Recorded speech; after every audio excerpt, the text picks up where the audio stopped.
Hello, everybody.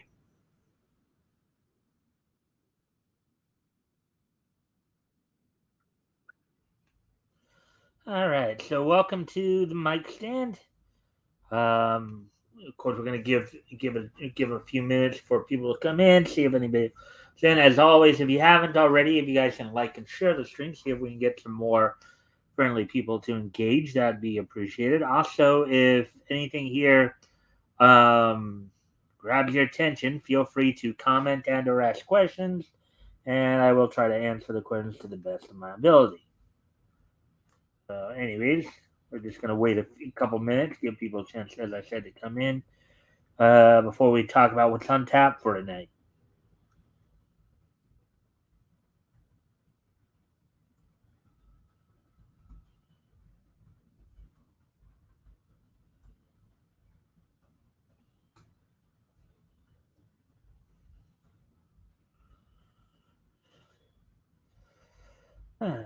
Anyways,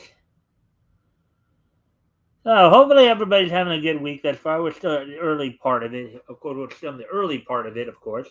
It's being Tuesday, February 6th.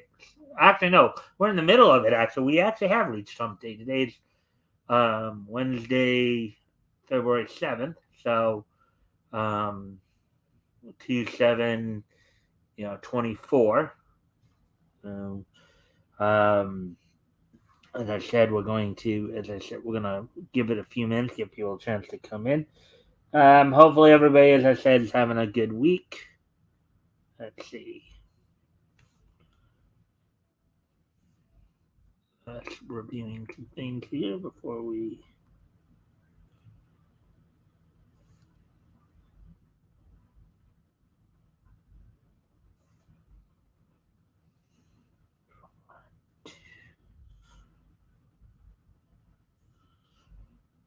Nine and then 64 in 2018. We're just waiting for hello. Let's see. So we're now at 2 minutes 40 seconds. So about another now down to 2:45. So about another 15 seconds or so, we'll probably talk about what's on tap for tonight. Let's see. Now we're down under 10, 5, 4, 3, 2, 1. Okay, so we're at 3 minute mark here. So this is basically what's on tap for tonight. I do have one article, again, being kind of a slow news cycle here, for the most part. Well, wrestling's got a lot going on more in the world of pro wrestling, which we'll get to a little later in terms of the wrestling wrap up. But of course, tonight we're going to be going over at least one article from Bounding into Comics, um, talking about Golden Kamui. They're going to commemorate their live action film by making the anime's first season free for a limited time on YouTube. English release plans yet to be confirmed. All right, so that then, of course, as I said, after that, if we of course run a little. If we do, depending on how much time we have after that, maybe I'll try to see if there's any other stories out there we can look up. Talking about tonight. Then we'll have of course, the wrestling wrap up, and then the this day in each history, as we know. Let's see. So we're at like the coming up on 4.5 minutes. So I think I'll go ahead and get started then. We come up on 4.5 minutes here. Let's pull up the.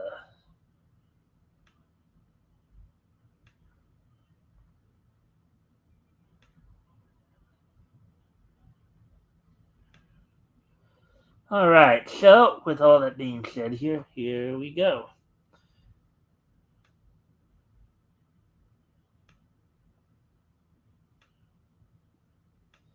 All right. So Golden Kamui commemorates live action film by making the anime's first season free for a limited time on YouTube. English release plans yet to be confirmed. Article by Nerdigans published yesterday. All right, so Golden Kamui, of course, is a Let's see, Sugimoto, who is voiced in the Japanese by Chikahiro Kobayashi, takes on in the Tetsuzo Nihei, who is voiced by Akio Otsuka. Golden Kamuy Season 1, Episode 7, Complication, 2018 from Gano Studios. So, in commemoration of its live-action film finally hitting theaters, which is, I guess, happening as we speak, the Golden Kamuy anime adaptation has announced that it will be making all 12 episodes of the eponymous series first season completely free to watch via YouTube. So if you guys want to check out the anime, you can go check it out on YouTube. Per the Golden Kamuy anime's official website, translated in parentheses here, translated via DeepL, quote, the Golden Kamuy live action, in brackets here, Golden Kamuy live action, in bracketed, film is currently showing as a blockbuster hit. To celebrate the release of the live action movie, the first season of the TV anime, in parentheses all 12 episodes, will be distributed for free for a limited time, unquote. Set to be uploaded to NBC Universal Japan's Anime Music YouTube channel. Unfortunately for fans, all 12 episodes of the series will not be uploaded simultaneously. So they'll like give you it's like the slow bleeder kind of concept. They'll kind of just bleed it out a little bit slowly and then all right. Instead, the series will release one video each comprised of 3 episodes of Golden Kamuy each week for the next month. So 4 weeks, 3 episodes each, 12 episodes. All right. Further complicating matters is the fact, as according to the anime's official website, fans will only have a week to watch each of these uploads before they're replaced with the next one. So they'll upload one set of episodes, then take that one down to upload the next episode. They're not going to, so they won't keep all of them up as they're running along. Essentially what they're saying here.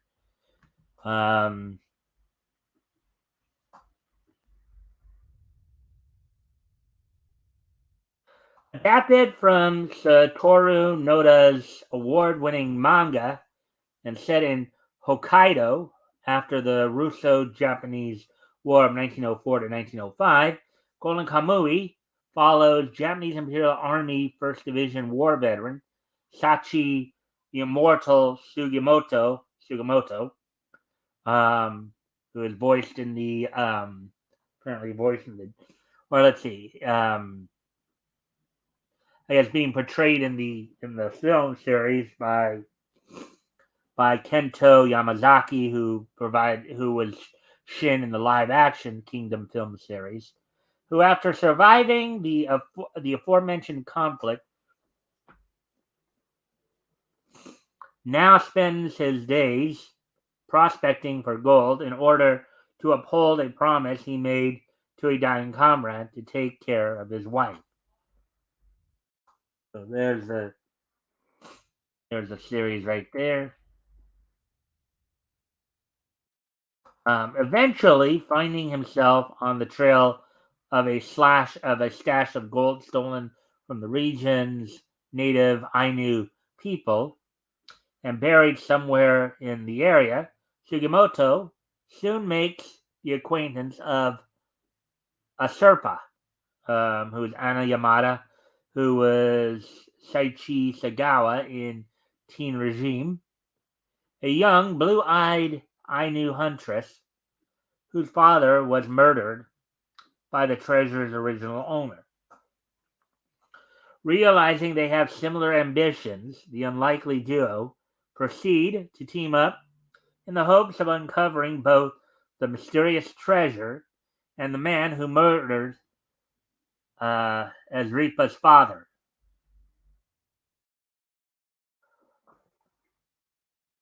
Sounds like an interesting story thus far. Although Sugimoto begins their quest finding her a tenth ally, as Serpa um, will eventually form a bond with her new partner by educating the war veteran on Hokkaido's icy landscape, various hunting techniques, and aspects of Ainu culture, including their delicious and exotic cuisine. Other than that, just make you hungry. Hmm. Anytime you hear the words exotic cuisine, I'm sure it starts to get you thinking, right? Anyways, produced by Cretius, helmed by High and Low movie franchise director Shigeaki Kubo, featuring a script from Kingdom live action film series scriptwriter Tsutomu Kuroiwa, and filled with music from live action Alice in Borderland composer Yutaka Yamada. A lot of Yamadas here. There's a lot. I know Yamada is a pretty common Japanese name, but there just seem to be a lot working on this film, doesn't there? Ah, a lot of people with the name Yamada. I mean, I think it is one of the more common Japanese names, so it's not like so I don't honestly believe. Maybe very distantly, these people might be like they may have an ancestor that goes back several generations or something like that, but but not but not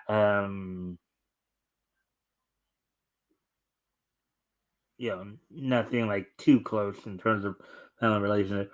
To guarantee that Ainu culture was properly represented on screen, the studio enlisted the assistance of Golden Kamui's Ainu language supervisor, Chiba University professor Hiroshi Nakagawa, and Ainu artisan Debo Akibe, in parentheses here, who also appears in the film itself as a Sherpa's great uncle, on parentheses.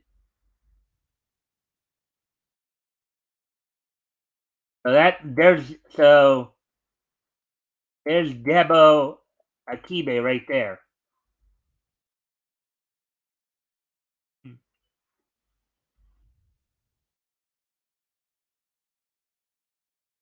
Released on January 19th, so I'd say what it was about a week and a half ago, I guess. Just like the studio's Kingdom live action films, Gon Kamui's live action movie topped the Japanese box office in its opening weekend. At the time of this writing, the NBC Universal Anime Music Channel's Golden Kamui playlist is region locked with no English subtitles. However, overseas fans can watch all 25 episodes of Golden Kamui's first two seasons for free with ads on Crunchyroll. All right, so there we go.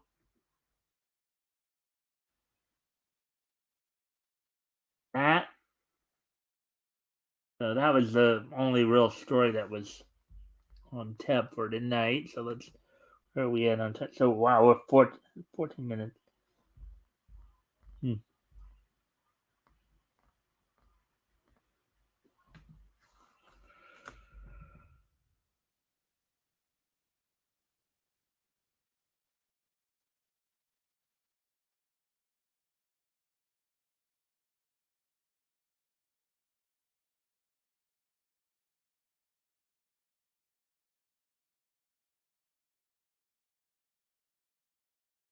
Alrighty then. So, anyways, let's see if there's anything new that came up. Um,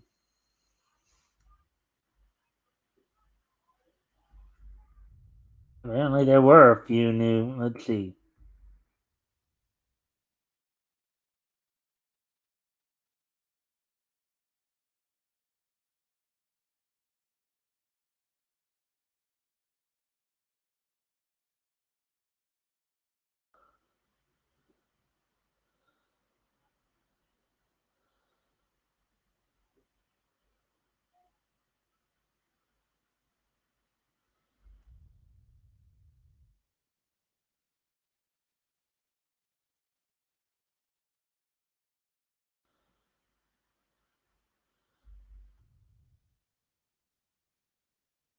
All right, so and then really here, let's see what. Let's see what.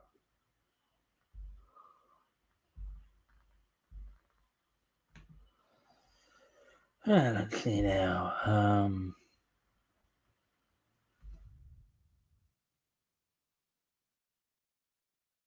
Maybe we won't put anything over on Bleeding Fool here.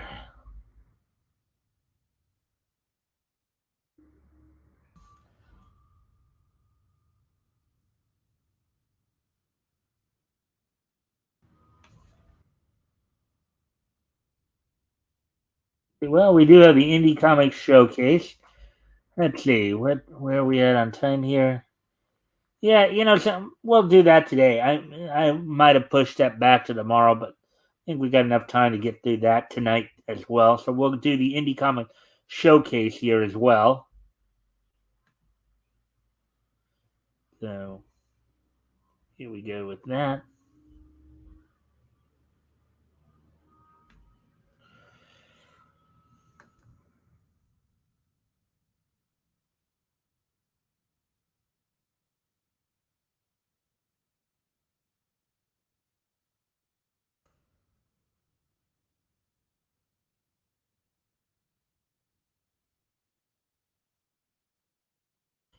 Alrighty then. So let's get into this and said we're going to. All right. So I would have normally saved this for tomorrow night, but since we do have a considerable amount of time left, I figured I might as well just do this tonight, and then we'll see what we'll do tomorrow night for more news. Um,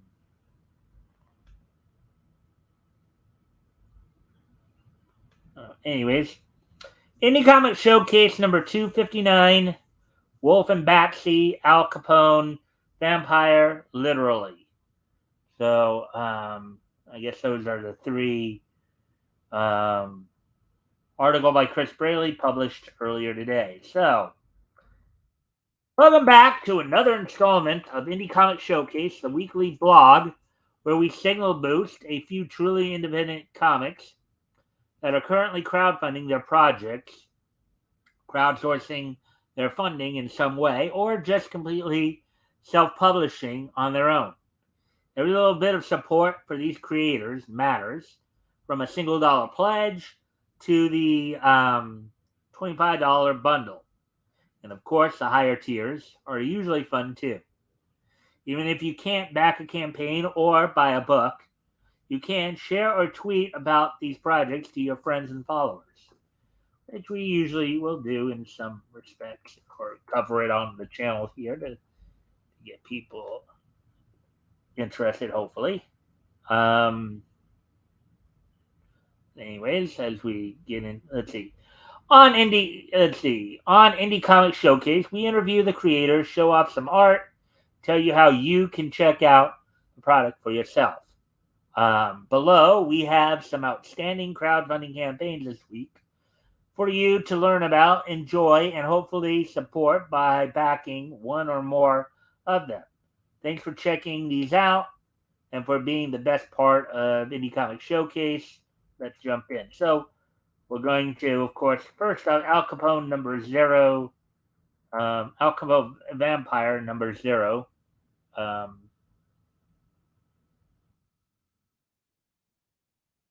by Jeffrey Vaughn here. So let me get that put in there.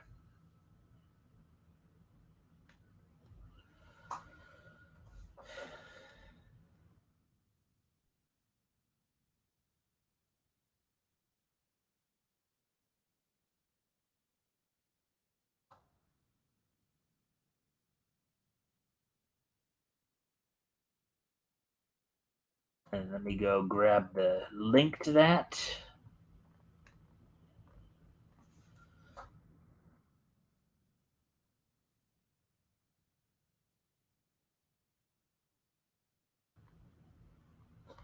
And this one's an Indiegogo. This one's an Indiegogo project.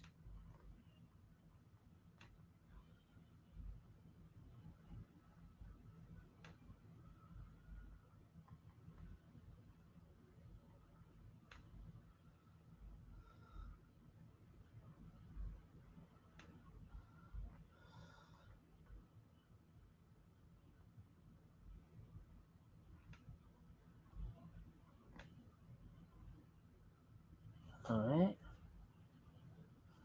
So here's the first book we're going to feature tonight: Al Capone, Vampire Number Zero, from Jeffrey Vaughn. Um, there's a link if you guys want to go check that campaign out. Um,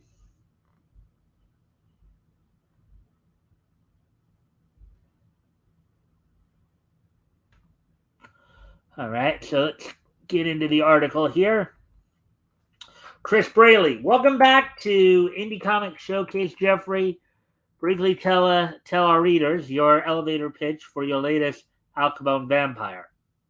Jeffrey Vaughn. Al Capone is back. He's a vampire, and he's in the process of taking over Chicago again.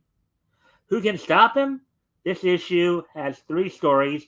First, Detective Sipple, one of the cops who knows what's going on, has a tie to Capone that goes all the way back to the days of Prohibition. Find out what motivates his chase of old Scarface. Second, we have an exclusive preview of this summer's weirdest crossover, Captain Action versus Al Capone Vampire.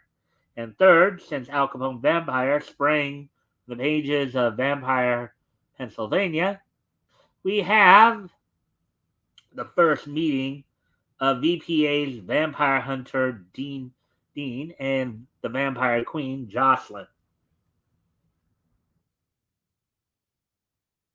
All right, so Chris, where did the idea for this comic come from? Um, let's see. Jeffrey is the guy's name, right? Yeah, Jeffrey. Jeffrey. There's not one answer to that, but the closest thing I have is that when we do a good job creating characters, they start telling you things about themselves. That's definitely the case with Capone and with his supporting players.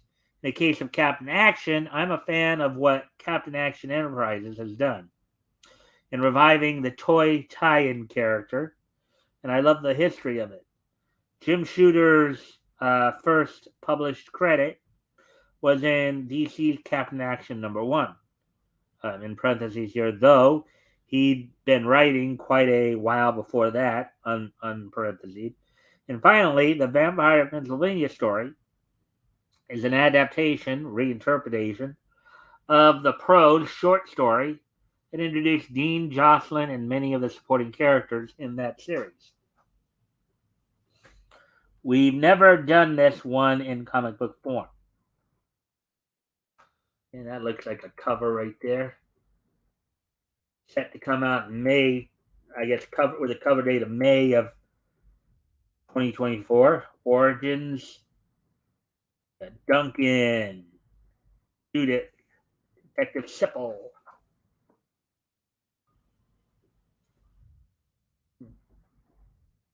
Chris, what sort of readers is this series aimed at?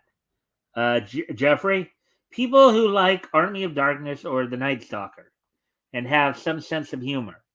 It's a horror crime book, so it can be violent. The humor, though, usually comes from the characters, not at the expense of the story. We try to make it as accessible to new readers as possible. So obviously not something for kids, probably. Probably does have some graphic violence in there. Chris, tell our readers about your work in the comic business. Jeffrey, I've been so fortunate to be in the industry for about 30 years now. Almost 29 of those years have been full time. Well, more than full time. At Gemstone Publishing, the home of Overstreet Comic Book Price Guide. Um, many characters who work a or many creators who work a quote unquote day job hate it, but I love mine. It's a passion, which is cool to be able to say. It has let me write about comic comic history work with the greatest cover artists in the business and meet so many folks who love the medium. My creative process on comics differs from on each project. Sometimes it depends on collaborations. Other times it's more about continuing to learn. Empire, Pennsylvania. This exit. Okay. Oh, that's quite a lovely lady there. Watch out she doesn't get you in the neck. As always, guys, if you haven't already, of course, if you guys can like and share the stream, see if we can get some more friendly people in here to engage, that'd be appreciated. Also, if anything here grabs your attention, feel free to comment and or ask questions. I'll try to answer the questions to the best of my ability. So, back to the article here. Um, who's your creative team on this project? Chris asks. Jeffrey in response. Brendan and Brian Frame are the artists on this one and on so many other things I've been able to do. We did a Sunday size newspaper strip called Antiques for a bit over a year. Then the original Vampire Pennsylvania miniseries and a serialized digital graphic novel, The Flight in V for Vendetta. Co-creator David Lloyd's great anthology, Aces Weekly. Um, Mindy Lopkin is our letterer. She in parentheses here, she does Billy Tucci's She, which is how I got to know her, in parentheses. Jason Oldcap Odom is our editor, in parentheses. He's a lawyer, a judge, an eagle-eyed proofer. And I think he means proofreader, of course, on that, in parentheses there.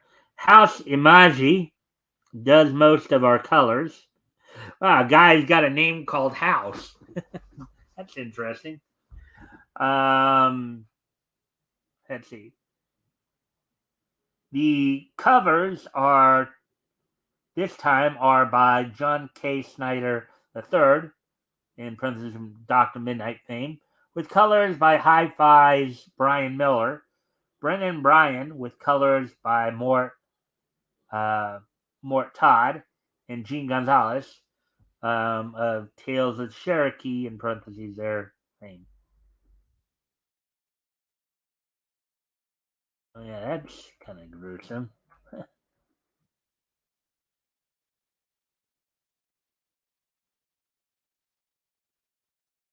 Chris, how far along is the book?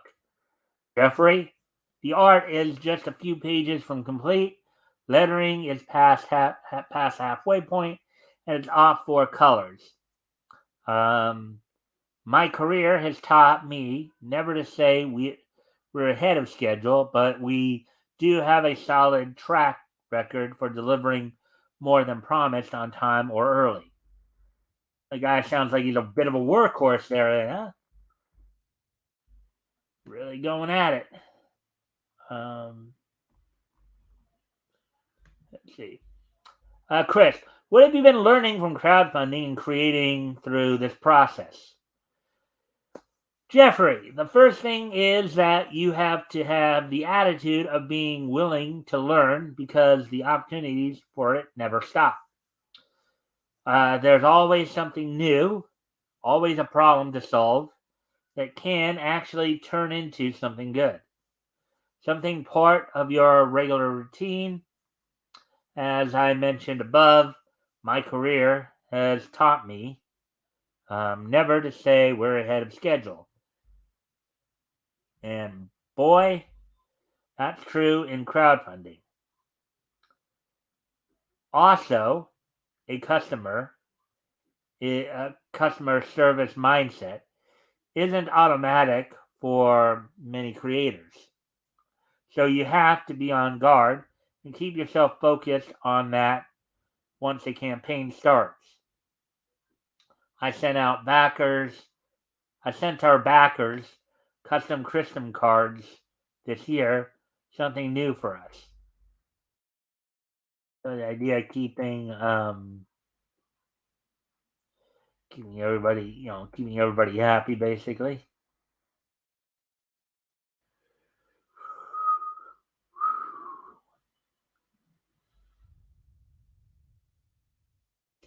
Chris, I received one of those.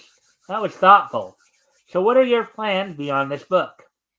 Jeffrey, while Vampire Pennsylvania is finite, Al Capone Vampire is pretty open-ended. Um, there are still more stories to tell with each. We expect to do a collected edition of The Flight, our science fiction graphic novel, this year. And I have lots of other stuff in the hopper. Next up, though, will be July's two-part crossover, Captain Action versus Al Capone Vampire. It's going to rock. Let's see. And then Chris asks, any special perks or tiers on this campaign you'd like to mention? Jeffrey, presuming we hit our modest funding goal, every physical level backer will receive an exclusive 48-page Vampire Pennsylvania Al Capone Vampire cover gallery that has all of our covers to date. We have some phenomenal stretch goals line up too. The Indiegogo should look like an ash can cover the main cover, I guess. So that's great. Anything? Let's see. Chris then says that's great. Anything else you'd like to share with our readers before we sign off? Jeffrey, our backers are truly part of the process. They help us do these books way faster than we otherwise would. We take a very serious approach. Never start a campaign until we've finished or just about finished with the book. Chris then responds, good luck. We're rooting for you, Jeffrey. So there we go.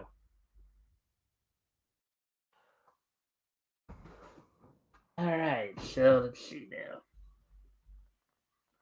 And just as another reminder, of course, if you guys haven't already, if you guys can like and share the stream, see if we can get some more friendly people in here to engage. Also, if anything here grabs your attention, feel free to comment and or ask questions. We'll try to answer the questions to the best of our ability. So with that, let's continue on here with Literally by Rondisha Diaz. So let's first, of course, put that in here.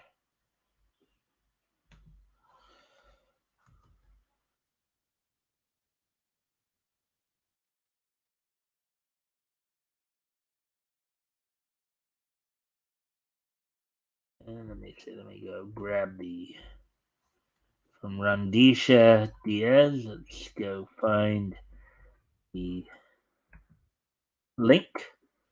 So this is from Amazon. This is an Amazon campaign.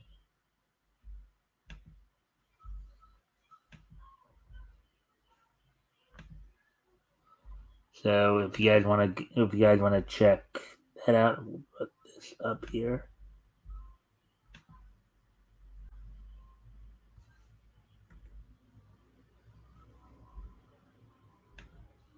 So there's the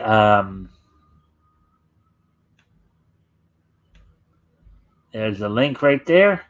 You guys want to go check that out. Give it up for a moment for you guys to see that. You want to go check out that campaign. Again, if you guys haven't already, if you guys can like and share the stream, see if we can get some more friendly people in here to engage, that'd be appreciated. Also, if anything here grabs your attention, feel free to comment and or ask questions, and I will try to answer the questions to the best of my ability. With that, let's get into this. So, Chris Braley, welcome to Indie Comic Showcase, Rondisha. Hit me with the pitch for Literally. Rondisha Diaz. A dorky young girl has to balance her schoolwork with traveling to an alien planet to pilot a mech and fight monsters. Each chapter is an era in her life, about 25 pages per chapter, mostly in color. Wow, so that's kind of interesting.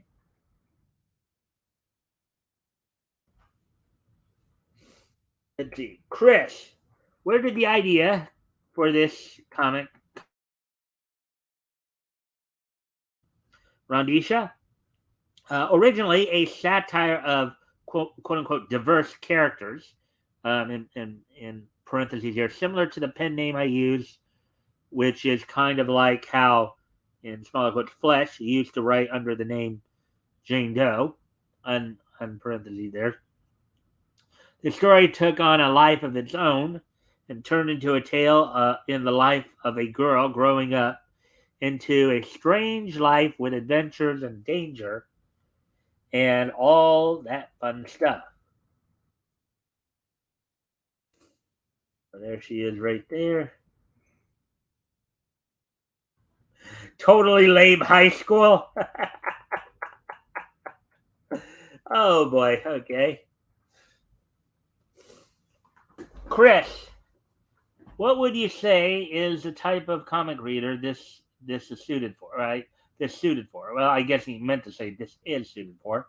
Rondisha, young adults and up, and I noticed a lot of Calvin and Hobbes fans have really liked this, especially the first chapter, as that influence is really worn on the comic sleeve.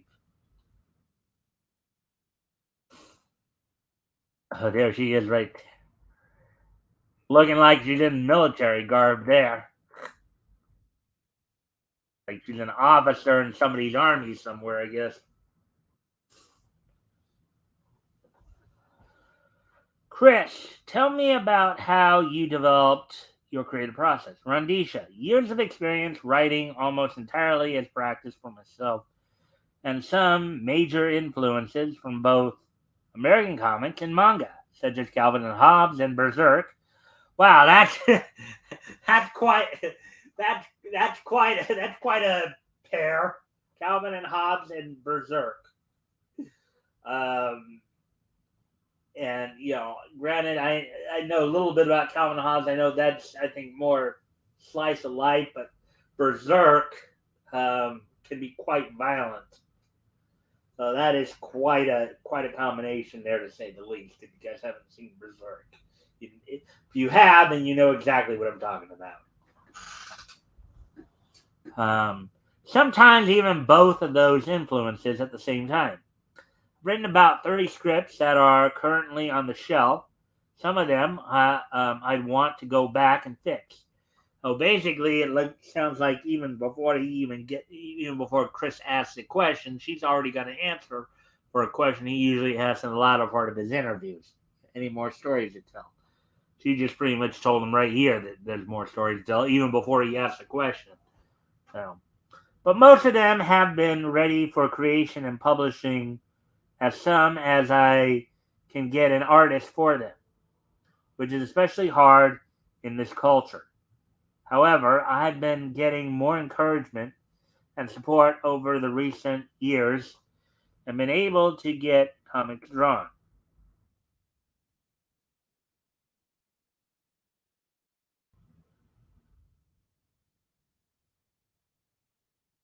Hmm.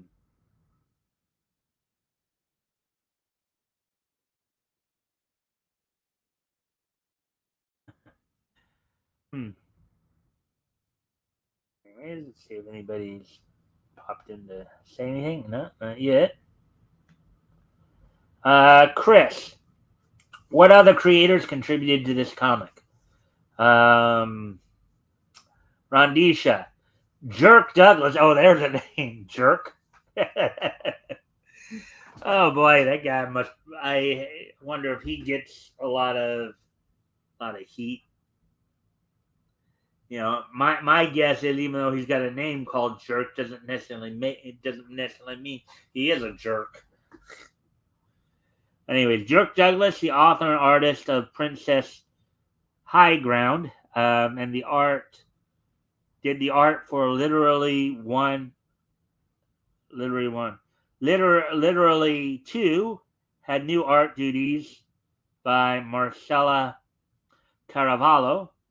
with colors by Alex P. Cretton, and a few other pals are as credited. Literally 3 will continue with the same artist as 2. Villains of the Snow Sea is another comic available, which has art by Arxelay. Um, Arxelay, who has many years of experience making indie comics.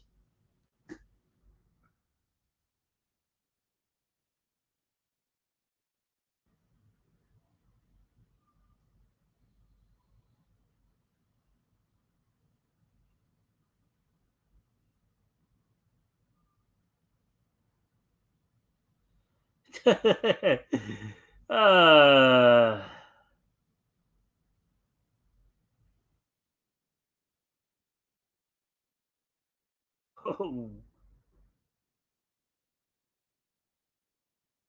Chris, what's your production workflow like? And if it's not complete, how far along is the book?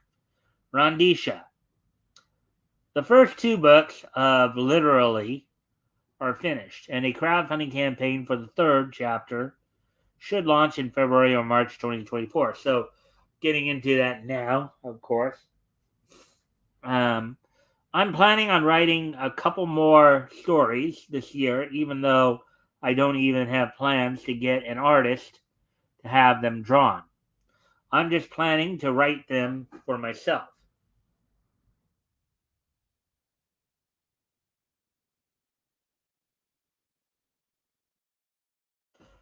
Chris, what have you been learning from self-publishing? Rondisha, mainly that I can do it all, though I do have decades of experience in creating comics primarily as a hobby, just for fun. I used to make a bunch of comics for to amuse friends, and after a long time I started to naturally write longer and more detailed stories. And I found out a lot of people like them, including other successful creators. Chris, are there more stories to tell in this universe? Rondisha, the 3rd chapter of Literally is meant to be the final chapter that concludes the story. I have several other comics. Yeah, I mean, I think she even admitted that there were more stories to tell earlier on. So it, his question almost seems redundant there. But anyway, several other comics published both on my own and one mini comic that was put out through Iconic Comics and Antarctic Press. Um, Mini comic is the ending backup story to Walmite with art by Tim Lim. Villains of the Snow Sea is one of the other comics we've completed a couple of chapters of, available in both print and digital. Same for Princess High Ground, which is made by Jack Douglas, or Jerk Douglas rather, and is released in print format by King Wolf Comics. Again, Jerk Douglas. Well, I would hope that he's not a jerk. Anyway, so Chris, anything else you would like to share with our readers before we sign off? Rondisha, you can check out our card link to read or buy print editions of most of our books. Okay, Chris, excellent. Thanks for joining us today. Looked fun. All right. Oh.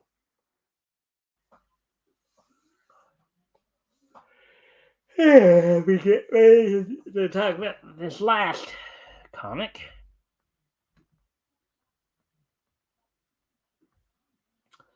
All right, so let's see. 40, good time here. Wolf and Batsy. That's the name. That's the name of the next story there.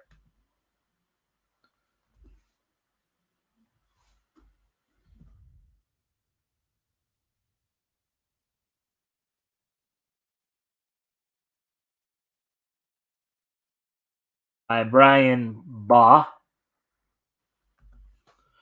See now, let's go and grab the link to that. Oh, this got some horror elements to it.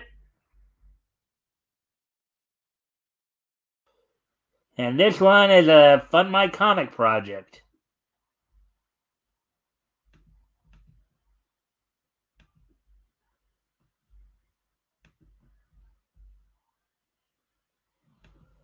Looks like kind of a cross between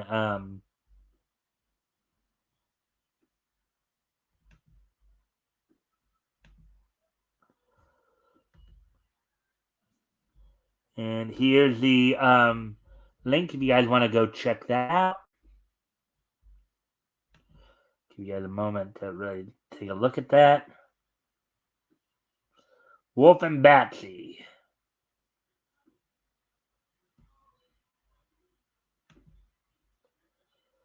All right. Wolf and Batsy. Let's see. By who is it again? By Brian Baugh. Wow, that one girl's got like quite a bit of blood on her. All right, Chris Braley, welcome to Indie Comic Showcase. Brian, tell our readers what Wolf and Batsy is all about.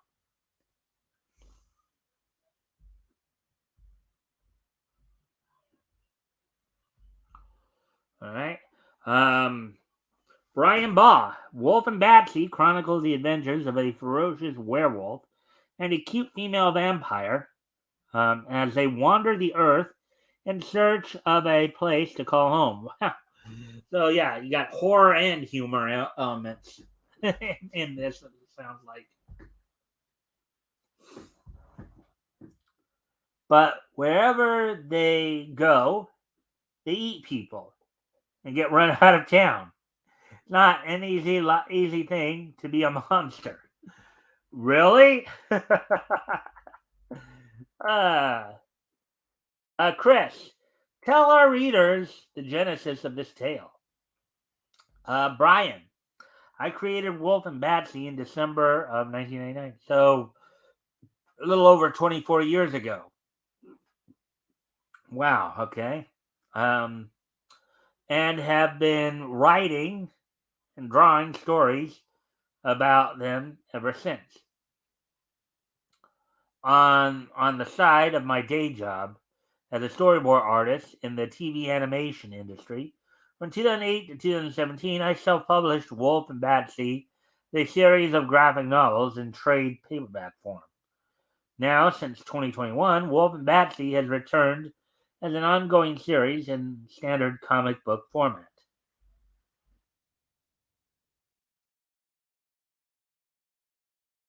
This would probably make for a very interesting cartoon, wouldn't it? This would make for a very interesting cartoon. Chris, I have some of those trades and reviewed them here. Tell our readers what sort of reader this series is best suited for. Brian, Wolf and Batsy is an old-fashioned monster comic. The content is, quote unquote, rated R, despite the cartoony art style. The book drips with blood and gore and mischievous sexual innuendo. That doesn't necessarily surprise me based on what I was seeing right there. And what a lot of people may not understand is the vampire drinking, basically biting into people and drinking the blood serves two purposes. Obviously, it's to fill their need for sustenance by drinking the blood of its victims, but it's also there is also a somewhat of a sexual aspect to that as well, intimacy aspect to that as well. So yeah, so it doesn't necessarily surprise me there. Let's see. Recommended for mature readers and or bad kids who love monsters and can sneak it past their parents. Okay, I'm sure a lot of parents are happy that you're making that suggestion, but I'm sure that some of the kids that Diana was telling us about the other night would probably try to sneak this past their parents. Diana Tomolovich, who came on the other night, um, the weekend edition. Let's see. Let's see now.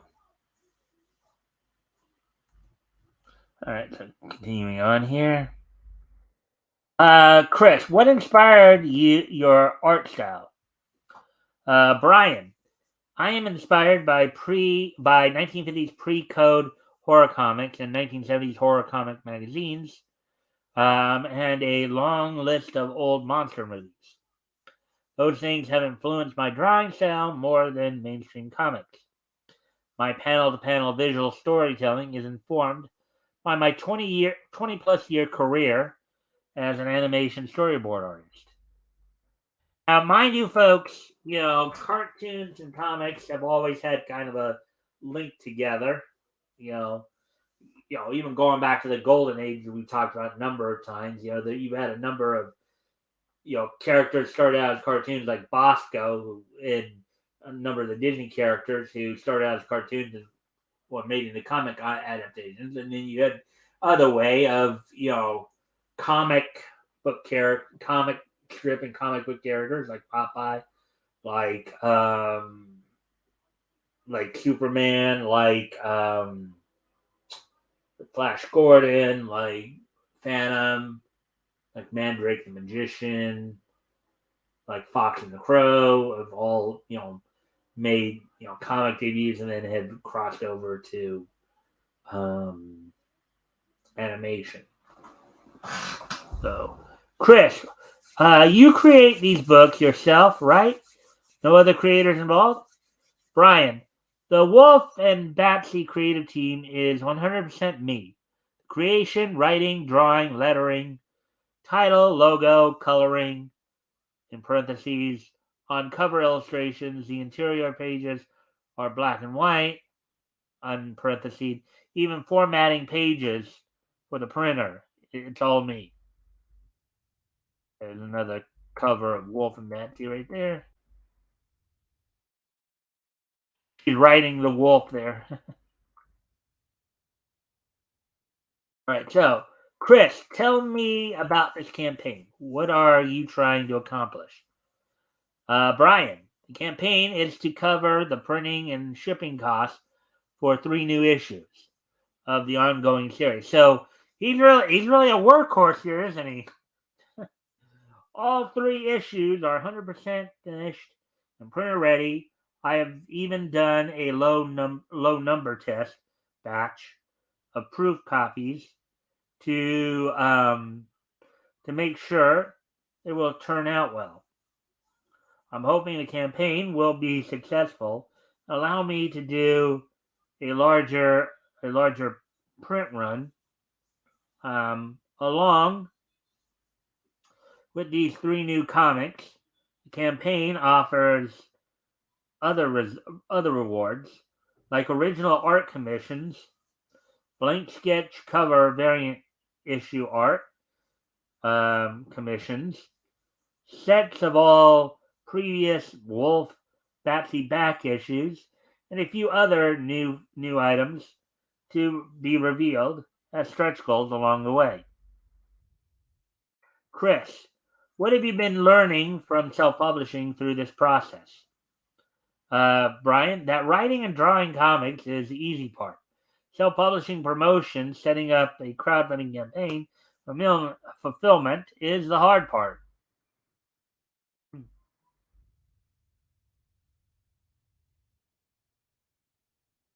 He looks like he's getting into her, isn't he? Let's see. Chris, are there more Wolf and Batsy stories you want to tell?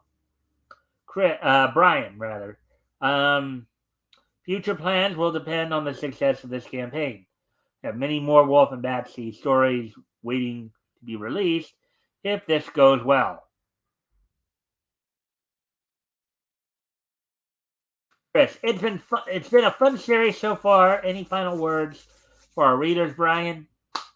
Brian, with Wolf and Batsy, I want to make the reader feel like they've stumbled upon some gory old comic book fun from the 1950s pre-code horror craze, or some demented 1970s underground comic, or maybe a forgotten treasure from the late 1980s, quote, small press explosion, unquote, that they somehow never knew about before. If the knowledgeable comic reader looks at Wolf and Batsy and thinks, quote, wait a minute, what the hell was this thing made? When was the hell this thing made? Unquote. I will have done my job. Chris, sounds good, Brian. Good luck. So there we go. That's it for this installment. If you're a creator ramping up your own campaign or have a comic available for purchase online and you want to be featured in our weekly column, um, click here and follow Indie Comic Showcase on Twitter at Indie Comics and reach out to them for more eyes on your crowdfunding comic project. Till next time, support Indie Comics. Alrighty then. Oh, some interesting stories indeed. So, just in case you guys didn't see those, so the three books that we looked at from the Indie Comic Showcase tonight were Al Capone Vampire #0. There's the link to that if you guys want to go check that out. Literally, there's the first campaign was an Indiegogo campaign. This one's from Amazon, and here's one from Fund My Comic, Wolf and Batsy. So we got a couple of vampire comics in here, a couple of horror comics. You guys might want to check out for those who are into that kind of thing. Sure, Shadowhawk might like those. So, anyways, just as a reminder, of course, if you guys haven't already, if you guys can like and share the stream, see if we can get more friendly people in here to engage. That'd be appreciated. Also, if anything here grabs your attention, feel free to comment and or ask questions, and I will try to answer the questions to the best of my ability. So with that being said, we're on the 1 hour mark already. So what we're going to do now is we're going to move on to the wrestling wrap-up, as we do have quite a bit of wrestling news stories that have come out, have been coming out today. Let's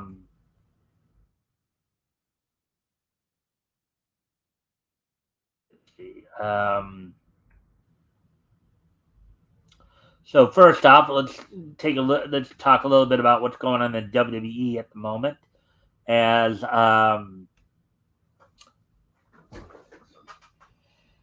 of course with everything going down with Vince, and of course the recent announcement that Cody may not have a chance to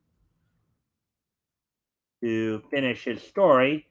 There's been a lot of backlash from WWE fans over what's all been going down there. Now, some fans have gotten a little overly overzealous and have been making threats, particularly to Rock's daughter. That is not cool.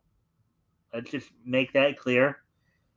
I think a lot of people understand that a lot of fans are disappointed that Rock just kind of swept in and took Cody's spot there, but there's no reason to be making threats to him or his daughter or to anybody else involved in the situation. Some people have stated that that The Rock was the one pushing for this, feeling that partly because had it put into his contract, if he was gonna join TKO Holdings, but also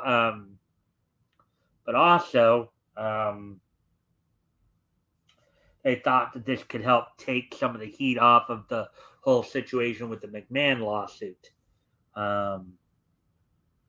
claiming sex trafficking and sexual assault from former WWE employee Janelle Grant. But as things continue to work, as WWE continue to work ultimately towards WrestleMania, they've of course got Elimination Chamber coming up in Perth, Australia, later this month. As we did go over some of the results from Monday Night Raw in terms of how there was a qualifying match, Becky Lynch advancing to the Elimination Chamber match there. With that, let's move on to some AEW news. So on tonight's Dynamite from AEW, from the Footprint Center in Phoenix, Arizona, you'll have on the card in a number one contendership match with the winner earning a shot to face Samoa Joe at next month's Revolution in March. Revolution. Adam Page, the number two contender, number two ranked contender in AEW, takes on the number one ranked contender, George Strickland, who have Prince Nana in his corner. In a women's world title eliminator match, Toni Storm tries to fend off the challenge of Red Velvet. If Red Velvet wins this match, she'll earn a shot at the women's world title at any time of her choosing. She'll basically get a shot for it, if she should beat Toni Storm tonight in tonight's match. In a six-man tag team match, the CMLL trio of Hechicero, Máscara Dorada, and Volador Jr. take on the three veteran members of the Blackpool Combat Club of Claudio Castagnoli, Ryan Danielson, and Jon Moxley. This stemming from, of course, some of the battles, in particular, Moxley has had with the CML Invaders, with the three of them and Mystico from last week. Chris Jericho takes on the Alpha Konosuke Takeshita of the Don Callis family, with Don Callis and Powerhouse Hobbs in his corner. And in the main event, we'll see in a tornado tag team match for the AEW World Tag Team titles, Big Bill and Ricky Starks defend against Darby Allin and Sting. As Darby Allin and Sting, who basically have been undefeated in tag team competition throughout their entire AEW careers together, look to gain some tag team gold here for Sting in particular, as he heads into his retirement match in March. Ricky Starks looks to avenge a previous loss to Sting back from 3 years ago, back in 2021 when Sting first came into AEW. So that's all we got for the AEW news. In some TNA news, Total Nonstop Action, it was announced today that Scott D'Amore has been terminated from his contract as president of TNA. What believed to have been going down is that Anthem Sports, the parent company of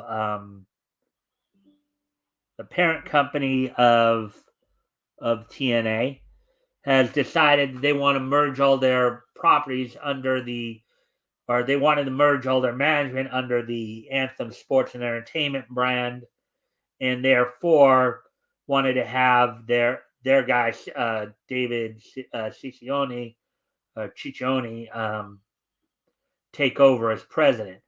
Now, whether or not that still means that, he was terminated from his contract, but Scott D'Amore was also handling the creative and booking of the shows. It's not been said whether or not he's still sticking on to do that part of it. But it would be wise of them to keep him for that, as Scott really has been the one who's been he got them to this point, after, so now we'll finish up with some NWA news as on last night's premiere of NWA Power, on the now being streaming on the CW. You saw 3 world title matches as Blunt Force Trauma retained the NWA World Tag Team titles over Jax Dane and Tim Storm, 2 former NWA World Champions. Kenzie Page retained the NWA World Women's title over Tiffany Nieves, recent new addition to NWA. And in an ultimate match of death match, EC3 retained the NWA World's Heavyweight title over Matt Cardona. So with that,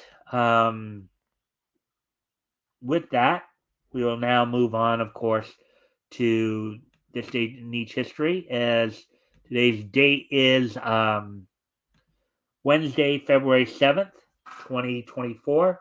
So let's take a look back at this day in Niche history. So let me just check the thing here that came up. Okay.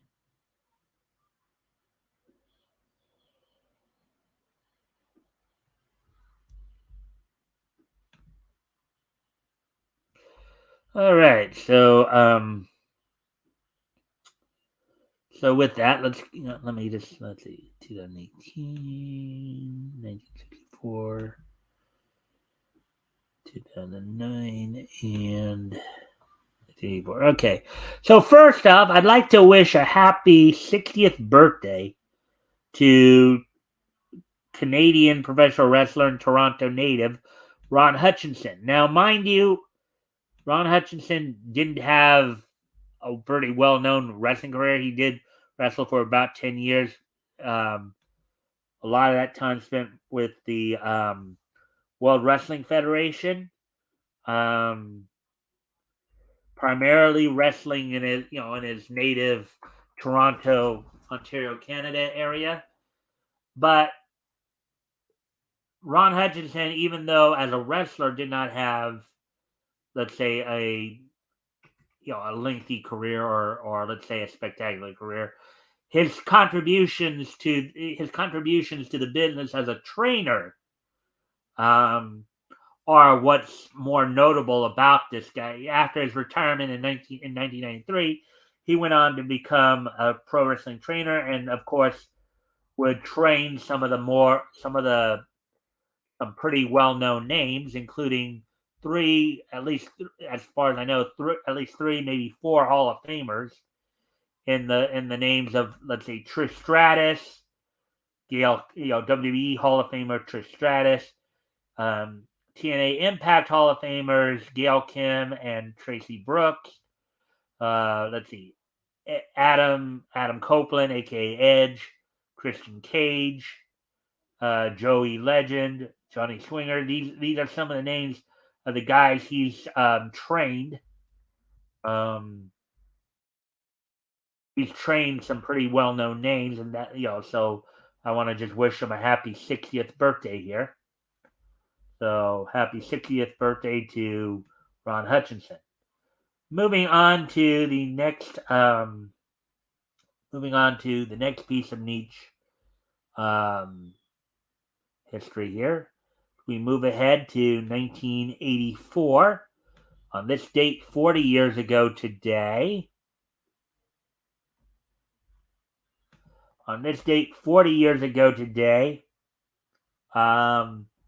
Toei Animation's Dream Soldier Wingman premiered on Japanese television on this date back in 1984. So on this date, 40 years ago today, Toei Animation's Dream Soldier Wingman premiered on Japanese television network TV Asahi. So, see what the story synopsis. Wingman is the story of Kenta Hirono, a fan of superheroes and Sentai television shows. Sentai are basically like the Power Rangers type shows. To the point where he dreams of becoming such a hero himself. To that end, he creates a superhero of his own called Wingman. And much to the chagrin of his teachers, acts out his fantasies of being Wingman at school. Oh, that's always fun. When Kenta meets Aoi Yume, the beautiful blue-haired princess of an alternate universe called um, Podreams, he gets his chance to make his fantasy come true. As Aoi carries a book called A Dream Note, as opposed to Death Note, the anime that came later, which can make any dream come true. And Kenta draws a picture of Wingman in the book, allowing him to become Wingman for real. Kenta, Aoi, and Kenta's classmate and love interest, Miku Ogawa, team up to save Podreams from the evil dictator Rimmel, who wants to use the Dream Note to take over Podreams, while Kenta deals with his conflicting feelings for both of his female compatriots. Wow, so you get a little love triangle going there, a little superhero action, a little love triangle, Sounds like a very interesting anime. This, of course, is never dubbed, but sounds like one that would obviously sound like it'd be fun to watch if it had been dubbed. But it probably wasn't dubbed because it probably wasn't considered successful enough, I would guess, even though it looked like it ran for about a year. So, anyways, moving on to the next piece of niche history as we move ahead to 2009. On this date in 2009, let me pull that up. On this date in 2009,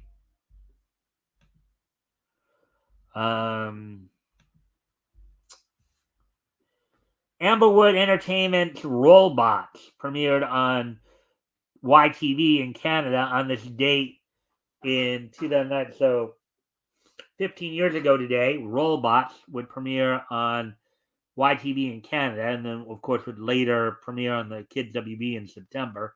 But on this date, 15 years ago today, Rollbots from Amberwood Entertainment premiered on YTV in Canada. The series is set in Flip City, home of 11 different Rollbot tribes. The show follows Spin and the members of the Flip City Police Department as they fight crime. All right, so there you go with that one. And now, finally, to the last,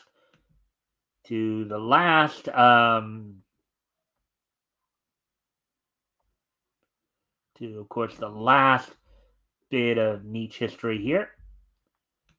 On this date, 6 years ago today, in 2018, the 20th issue of Paper Girls from Image Comics went on sale on this date 6 years ago, written by Brian K. Vaughan, with art by Cliff Wu Chang,